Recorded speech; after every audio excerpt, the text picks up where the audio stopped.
যেরকমটা ভেবেছিলাম তাই ঘটল। কলকাতা নাইট রাইডার্স ভালো রান তুলেছিল, 220 রানটা কিন্তু কম নয়। মুম্বাইয়ের মাটিতে এই রানটা বেশ বড়সড় রান। সেই রান চেস করে জেতাটাও বেশ কষ্টসাধ্য ব্যাপার, কিন্তু ইতিহাস বলে এত রান চেস করে মুম্বাই এর আগে জেতেনি। আজ কিন্তু সেই ইতিহাস আবার নতুন করে লিখে ফেলল মুম্বাই ইন্ডিয়ান্স। মুম্বাই জিতবে এরকমটা প্রেডিকশান ছিলই, আমরাও সেরকমই বলেছিলাম। দুপুরের ভিডিওতে বলেছিলাম যারা সবার প্রথম কমেন্টসে লিখবে এবং যাদের জবাব সঠিক হবে যে কারা জিততে চলেছে আজকের এই ম্যাচ কলকাতা নাইট রাইডার্স বনাম মুম্বাই ইন্ডিয়ান্সের, তাদের নাম এবং কমেন্টস আমি দেখাবো। তো কথা দিয়েছিলাম, তার জন্য আপনাদের দেখাই বা জানাই। এই দুজন সর্বপ্রথম জানিয়েছে যে মুম্বাই ইন্ডিয়ান্স জিতবে। লিখেছে এম দেব হালদার, মানে মহাদেব হালদার তার নাম হবে, ছবিও মহাদেবেরই রয়েছে। লিখেছে এমআই উইন, এবং হীরা মুখার্জি তিনিও লিখেছে এমআই। এই দুটো কমেন্টসকে তার জন্য আমি রাখলাম। এবং আপনারাও আগামীকালকে যে ভিডিও আনতে চলেছি তাতেও আপনারা জবাব দেবেন, কারণ আগামীকাল ম্যাচ রয়েছে চেন্নাই সুপার কিংস বনাম রাজস্থান রয়্যালসের। এবার আসি আজকের ম্যাচের অন্যান্য আলোচনায়। দেখুন, আজকে কলকাতার হয়ে যেই দুজন টপ ব্যাটার তা হচ্ছে আজিঙ্কা রাহানে এবং অঙ্কৃশ রঘুবংশী। আজকে অঙ্কৃশ কিন্তু উইকেট কিপিংও করেছে ফার্স্ট টাইম, এবং আজিঙ্কা রাহানে মোটামুটি ভালো ব্যাট করেছে, হাফ সেঞ্চুরি করেছে। রঘুবংশীও 51 রানের একটা অনবদ্য ইনিংস খেলেছে, যতদূর মনে পড়ছে 29 বলে। আর মুম্বাই ইন্ডিয়ান্সের হয়ে প্রথম ইনিংসে বল হাতে শার্দুল ঠাকুর 3-3টে উইকেট নিয়েছে। এদিকে ওপেনিং জুটি কিন্তু এক প্রকার ম্যাচ জিতিয়ে নিয়ে বেরিয়ে গেছে, আর তাতে অনবদ্য রোহিত শর্মা এবং রিকালটন 81 এবং রোহিত শর্মা 78। সেই দুজনের ওপেনিং জুটির এই রানের সুবাদে মুম্বাই ইন্ডিয়ান্স আজ ম্যাচ বার করে নিয়ে চলে গেল। যদিও পরে ব্যাট করতে নেমে সূর্যকুমার যাদব মোটামুটি, হার্দিক পান্ডিয়া ঠিকঠাক এবং তিলক বর্মা ঠিকঠাক দেখতে পেয়েছি। নমনধীর পর্যন্ত লাস্টে এসে একটা 4 মেরে ম্যাচ বার করে নিয়ে চলে গেল।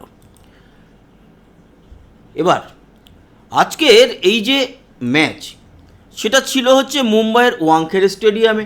এই ওয়াংখেড়ে স্টেডিয়ামে কি রেজাল্ট এখনও অবধি দাঁড়ালো জানেন? এখনও অবধি মুম্বাই ইন্ডিয়ান্স বনাম কেকেআরের ম্যাচ হয়েছিল 12খানা। তাতে এর আগে বা আজকের ম্যাচের আগে পর্যন্ত, এটা কিন্তু ওই যে 2008 সাল থেকে এই আইপিএল শুরু হয়েছে 2025 অবধি যা হিসাব ছিল, তাতে 12টা ম্যাচে 10খানায় জয়লাভ করেছিল মুম্বাই ইন্ডিয়ান্স, 2টো ছিল মাত্র কেকেআরের খাতায় জয়। আর আজকে হয়ে গেল 13টা ম্যাচে 11টা মুম্বাই ইন্ডিয়ান্সের জয়, আর মাত্র 2টোই থেকে গেল কেকেআরের খাতায় জয়। এবার আজকের এই যে আমাদের কেকেআর, তাদের প্রথম 11-য় আমরা তো প্রেডিকশান দিয়েছিলাম যে কারা কারা থাকবে, কারা কারা ছিল, মিলেই গেছে। যেরকমটা আমরা সিলেক্ট করেছিলাম দল প্রবাবেল 11 নিয়ে, মোটামুটি তাই। Finn Allen, Ajinkya Rahane, Cameron Green, Angkrish, Raghuvanshi, Rinku Singh. আচ্ছা, রিঙ্কু সিংও কিন্তু আজকে ভালোই ব্যাট করেছে, নট আউট ছিল, 31-32 রানের একটা ইনিংস খেলে গেছে। রমনদীপ, অনুকূল রায়, সুনীল নারায়ণ, বরুণ চক্রবর্তী আজকে ব্যাট তো করতে হয়নি, কিন্তু বল হাতে আজকে কিচ্ছু করতে পারেনি বরুণ। আজকে বরুণ প্রচুর মার খেয়েছে, এবং বরুণকে রায়ান রিকালটন আর রোহিত শর্মা দুজনে মিলে একেবারে ছন্ন ছাড়া করে দিয়েছে। বৈভব অরোরা মোটামুটি ভালোই বল করছিল প্রথম দিকে, পরে মারও খেয়েছে। আর ব্লেসিং মুজারাব্বানির ফার্স্ট ম্যাচ ছিল কেকেআরের হয়ে, প্রথম ওভারে 10 রান খেয়েছিল। ঠিক আছে, আস্তে আস্তে হয়ে যাবে, অসুবিধা কিছুই নেই। ফার্স্ট ইনিংস যখন শেষ হলো সেই সময়কার আপনাদের একবার জাস্ট স্কোর কার্ডটাকে দেখিয়ে দিই।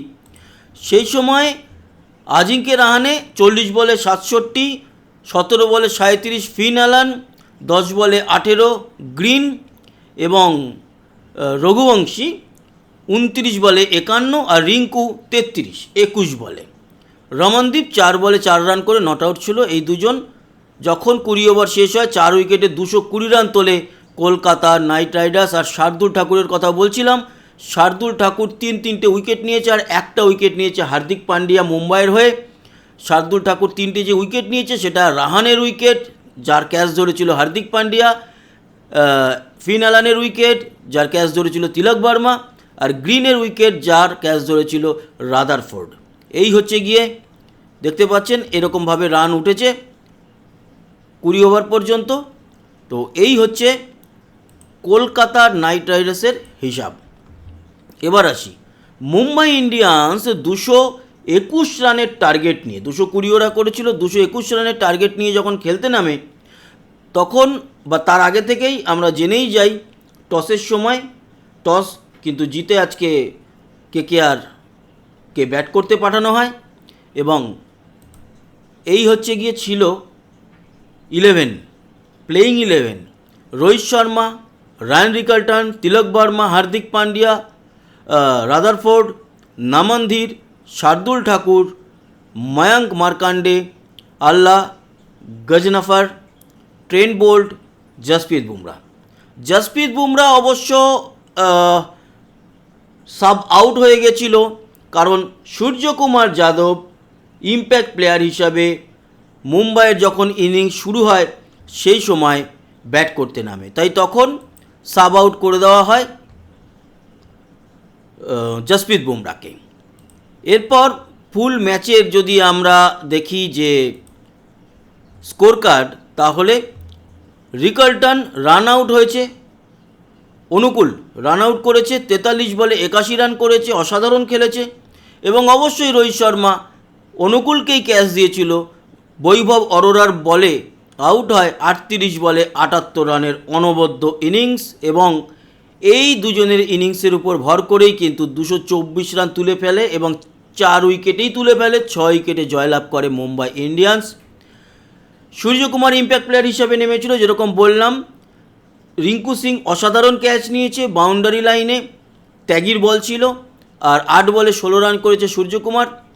তিলক বর্মার ক্যাচ নিয়েছে পান্ডে, সাবস্টিটিউট হিসাবে নেমেছিল নারায়ণের বলে।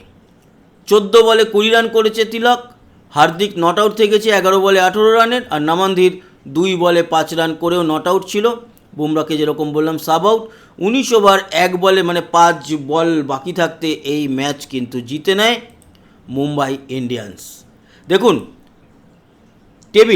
পয়েন্টস টেবিল এখনই আলোচনা করার মতো জায়গায় আসেনি। পয়েন্টস টেবিল আপডেট হচ্ছে, কিন্তু এখনই কি, দুটো ম্যাচ হয়েছে, গতকাল আরসিবি জিতেছে, আজকে মুম্বাই ইন্ডিয়ান্স জিতেছে।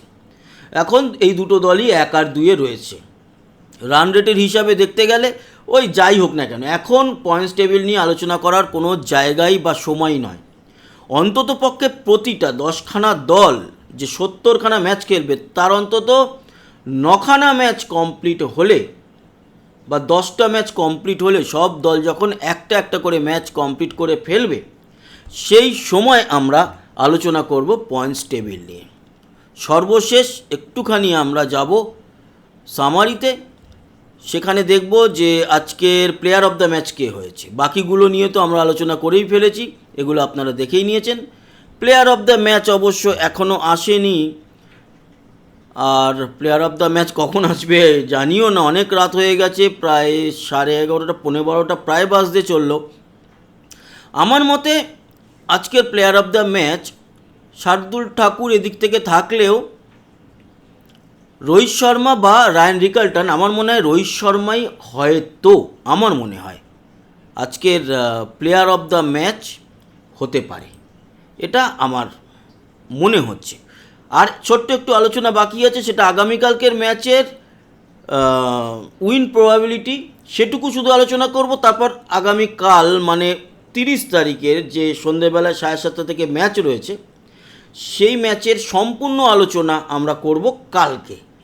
হেড টু হেড এখনও পর্যন্ত কতবার দেখা হয়েছে, কালকের প্রবাবল 11 কি হতে পারে, সমস্ত নিয়ে কালকে আলোচনা করব। তবে যাওয়ার আগে শুধুমাত্র আলোচনা করব সেটা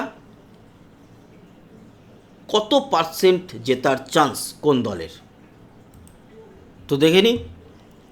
দেখুন, বলছে যে রাজস্থান রয়্যালস বনাম চেন্নাই সুপার কিংসের যে ম্যাচ রয়েছে টুমোরো, মানে 30শে মার্চ 7:30 থেকে, সেই ম্যাচের উইন প্রবাবিলিটি রাজস্থান রয়্যালসের 45%, চেন্নাই সুপার কিংসের 55%। কালকে কিন্তু বৈভব সূর্যবংশীর দিকে নজর থাকবে এবং রবীন্দ্র জাদেজা থাকছে যশস্বী জয়সওয়াল। আর কালকে বর্ষাপাড়া স্টেডিয়াম গুয়াহাটিতে খেলা, এরকমটা ভাববেন না যে রাজস্থান বনাম চেন্নাইয়ের খেলা হচ্ছে বলে। খেলা হয়তো রাজস্থানের কোনো মাঠে হচ্ছে বা চেন্নাইয়ের চিদম্বরম স্টেডিয়ামে হচ্ছে, না, বর্ষাপাড়া স্টেডিয়ামে হচ্ছে খেলা। এই হচ্ছে গিয়ে আলোচনা। আর একটা শেষ করার আগে ইনফরমেশান দিয়ে দিই, আমি এই মুহূর্তে ইনফরমেশান পেয়ে গেলাম, সেটা হচ্ছে প্লেয়ার অফ দ্য ম্যাচ করা হয়েছে শার্দুল ঠাকুরকে। এই দেখুন, শার্দুল ঠাকুর 4 ওভার বল করে 39 রান দিয়ে 3টে উইকেট নিয়েছে, তাই শার্দুল ঠাকুর হয়েছে এই ম্যাচের প্লেয়ার অফ দ্য ম্যাচ। তো সম্পূর্ণ আলোচনাই কমপ্লিট হলো। আশা করি এই ইনফরমেশানগুলো ভালো লাগলো, কাজে লাগলো। আর যারা এখনও সাবস্ক্রাইব করেননি তারা প্লিজ সাবস্ক্রাইব করে নিন এই স্পোর্টস বাংলা চ্যানেলটিকে। জুড়ে থাকুন আমাদের সঙ্গে। ভালো থাকবেন, সুস্থ থাকবেন। আবার কালকে দেখা হচ্ছে। ততক্ষণের মতো টাটা।